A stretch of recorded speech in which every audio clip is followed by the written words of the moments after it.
Bueno, la presidenta de México soltó un tema, ahí sí no le preguntaron, yo creo que lo tiene ubicado en su agenda, sobre todo porque estamos ya cercanos a la elección judicial y ella ha planteado que es muy importante la participación de la gente y que es mejor que haya democracia a nepotismo, influyentismo, y colocó, insisto, sin que le preguntaran, y por eso la relevancia también de este asunto, colocó un tema que me parece es importante destacar, no puede pasar desapercibido.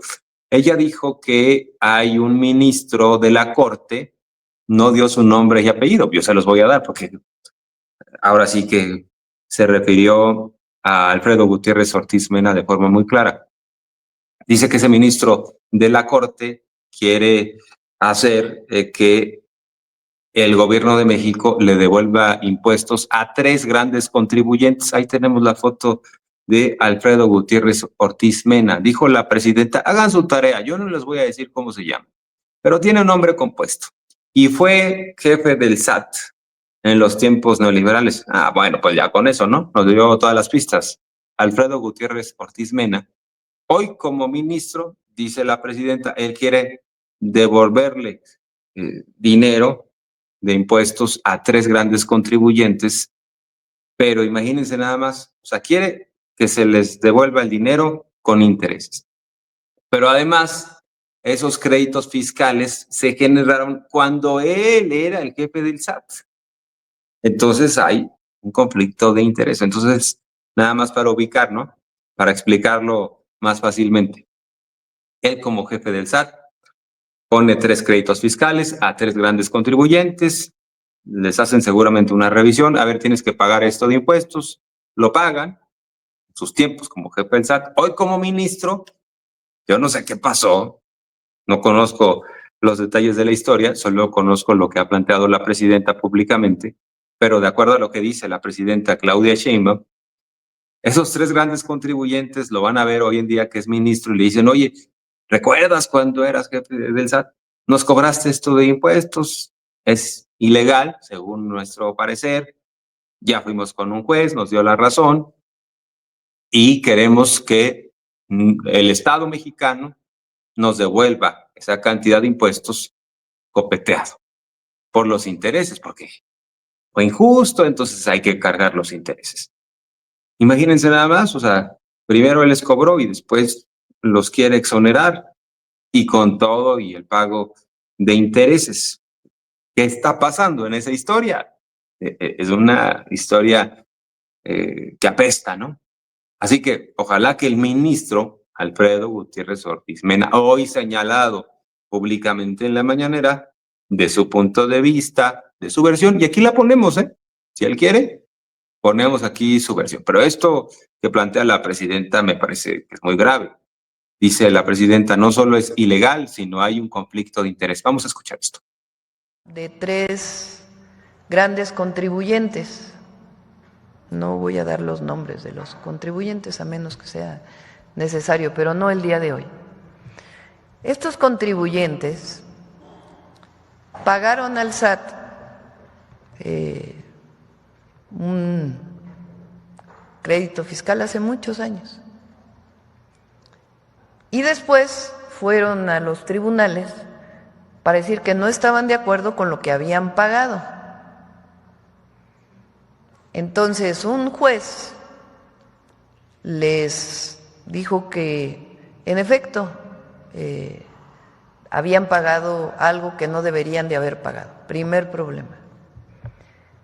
Pero resulta que estas empresas, grandes contribuyentes, están pidiendo que no solamente se les devuelva el dinero de lo que pagaron, que supuestamente estaba mal, sino que lo quieren con intereses, ese pago, esa reversión del pago ahora quieren intereses, cosa que es ilegal, ya hay antecedentes de que es irregular, es ilegal, no se puede regresar el recurso con intereses en estos casos.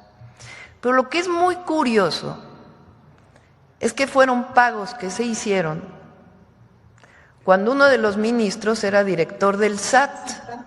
qué no contestas? Tiene un nombre compuesto. Cuando ese ministro era director del SAT, se hicieron esos pagos. Y ahora ese ministro quiere resolver que se le regrese con intereses. O sea, conflicto de interés, para empezar. Y segundo, ilegal. Nada más un argumento más de por qué queremos que el Poder Judicial responda a la justicia y no a intereses de unos cuantos. Repito, quieren que el fisco les regrese un pago que hicieron con intereses, cosa que es irregular. Y quien está promoviendo eso es un ministro que en esos momentos, cuando se pagó, fue director del SAT. Bueno, ahí está lo expuesto por la presidenta de México, Claudia Sheinbaum. Les aviso que hoy voy a hacer un programa más corto porque en un rato más me voy a ir al Senado de la República. Voy a entrevistar a Raúl Morón, senador de Morena por Michoacán, un hombre que para mí será el próximo gobernador de la entidad. Pero está interesante la grilla porque está sometido a una grilla, desde mi punto de vista, desde el gobierno actual de Ramírez Bedoya, el gobernador michoacano. Recuerdan que Ramírez Bedoya públicamente le alzó la mano a Adán Augusto, ¿no? Y Raúl Morón siempre apoyó a Claudia Sheinbaum. Pero si nos vamos un poquito atrás, Raúl Morón, de acuerdo a las encuestas, debía ser el candidato de Morena a la gubernatura. Y bueno, pues ya lo habían nombrado coordinador de los trabajos, ¿no?, de la 4T, y en los tiempos autoritarios de Lorenzo Córdoba, Murayama, que estaban al frente del INE, se les ocurrió bajar la candidatura de Raúl Morón, también la de Félix Salgado, pero en particular la de Raúl Morón, porque dijeron, cometió un gravísimo pecado, subió un video a su red de Facebook, un video evaluado en 5,000 pesos, que significó anticiparse, adelantarse, y entonces tarjeta roja. Ya sabemos, ¿no?, lo que era ese árbitro vendido, o lo que casi siempre ha sido, ¿no?, el árbitro vendido del IFE, después INE. Y en el caso de Raúl Morón, pues lo bajaron a la mala. Y él, toda la estructura, todo su apoyo, dijo, lo importante es que gane el movimiento, que gane Morena, la 4T, y apoyó a Ramírez Bedoya. Pero hoy en día, pues Ramírez Bedoya está perfilando a sus propias candidatas, candidatos allá en Michoacán. Si me pregunta, desde mi punto de vista, tendría que haber respetado un acuerdo político. Pues sí, Morón lo ayudó para ser gobernador y fue injustamente bajado de la candidatura a Morón, pues yo creo que Ramírez Bedoya lo que tendría que hacer de entrada es no meterse, ¿no? Pero bueno, son grillas políticas. Yo creo que está muy firme en las encuestas Raúl Morón, pero insisto, eso sí, el gobernador anda queriendo meter ahí a sus alfiles porque pues quiere marcar distancia, ¿no? Y quiere seguir teniendo influencia sobre Michoacán. Y el profesor Raúl Morón no le garantiza eso, ¿no? Pero yo creo que Raúl Morón va a ganar. Hoy es senador de la República. El proceso era en 2027, si mal no recuerdo, pero está interesante. Así que lo voy a entrevistar sobre su visión de la 4T, cómo ve las cosas también en Michoacán. Vamos a estar haciendo más entrevistas que vamos a difundir en este canal. Pero bueno, antes de despedirme, me voy despidiendo y los dejo también con el corte de caja que hizo el general Vallejo respecto al Tren Maya, que la presidenta Claudia Sheinbaum, que también es bien abusada, dijo, a ver, estamos en el segundo piso de la transformación.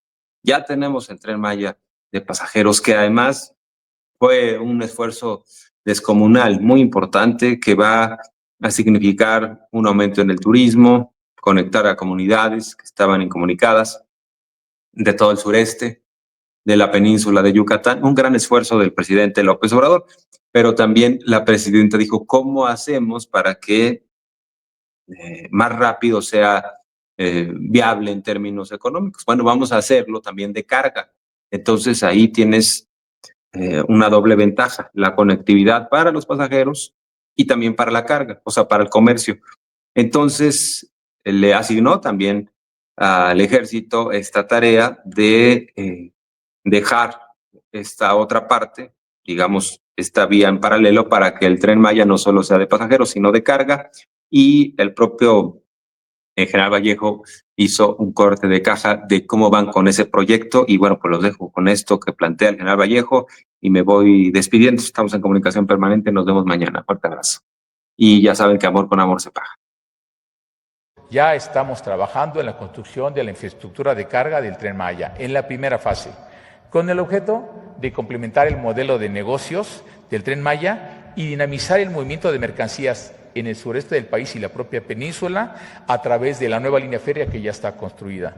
Inicialmente construiremos los 4 complejos multimodales de carga ferroviaria más importantes del sistema, que son en Palenque, en Pochilá, en Progreso y en Cancún. También estamos iniciando ya la construcción de los ramales ferroviarios de Unucma a Progreso, ahorita lo vamos a explicar, de Pochilá a Mérida y de Pochilá a Unucma. Son casi 70 kilómetros de nuevas líneas férreas, sobre todo para llegar de la zona de capital de Mérida hasta el puerto Progreso, sobre una zona inclusive industrial. Llevamos ya el 96% de ingeniería básica, por lo que ya podemos continuar con los trabajos. Tenemos contemplado un programa de obra de 1 año 6 meses. Iniciamos el día 26 de abril del presente año. ¿Qué es lo que estamos haciendo? El complejo o la terminal multimodal de carga de Palenque es también una terminal de traspaso, donde llegan los trenes de todo el sistema ferroviario nacional para que sean arrastrados por el equipo de Tren Maya. Es muy importante y ya estamos coordinados con la Secretaría de Marina para que muy pronto tengamos la total conexión del sistema ferroviario nacional de la parte norte con el transísmico y con la infraestructura del Tren Maya. Ello nos va a permitir, primero, mover los suministros estratégicos de todas las partes del país, ya por vías férreas, transportarlo hacia los centros de acopio de donde estamos construyendo y probar la viabilidad y facilidad del sistema de carga.